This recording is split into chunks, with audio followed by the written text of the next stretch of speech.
So, naimbagnal daw tayo manin mga kaikit. Yes, mga kaikit, February 20, 2024 yan mga kaikit. At nag-posing-posing muna ako dyan mga kaikit habang hinihintay na matapos ang chismisa ni na mother at father tsaka yung isa nilang kasama mga kaikit kaninang umaga. So, ayan, kasi morning walk dapat yan mga kaikit. Pero, didiretso na kami ng palengke para bumili ng pang-lunch mga kaikit. Diba? Double purpose, walking, and at the same time, makakabili na rin kami ng pang-ulam. Diba? More than 30-minute walk na yon. 30 minutes. Basta yon mga kaikit.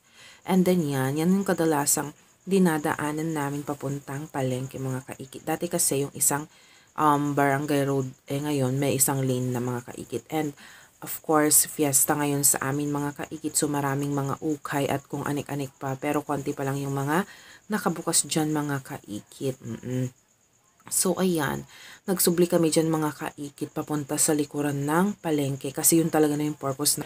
Madam, 1/4 man nga bawang. Tapos nagmamano ata pansik yung madam. Ata super Q. 38 lang nga. 38 ka na may. Sige, may isa madam.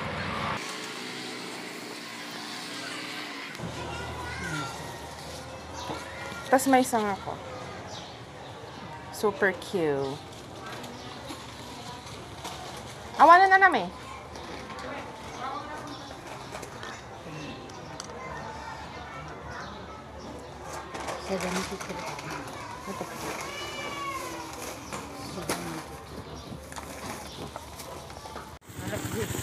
Yeah, guys. Okay, we're heading home together with mother. Ayan. Bye-bye. So ayan, pagdating na rin namin sa bahay is nagluto ko ng pansit. Yes, pansit for lunch and pansit for breakfast. So brunch na yan mga kaikit. Pwede yan pang lunch kasi nagluto ko ng pansit na may upo. Kasi nauma kami ginisa nga upo. Puro ginisa na lang mga kaikit. So lagyan natin ng twist. Gawin nating pansit.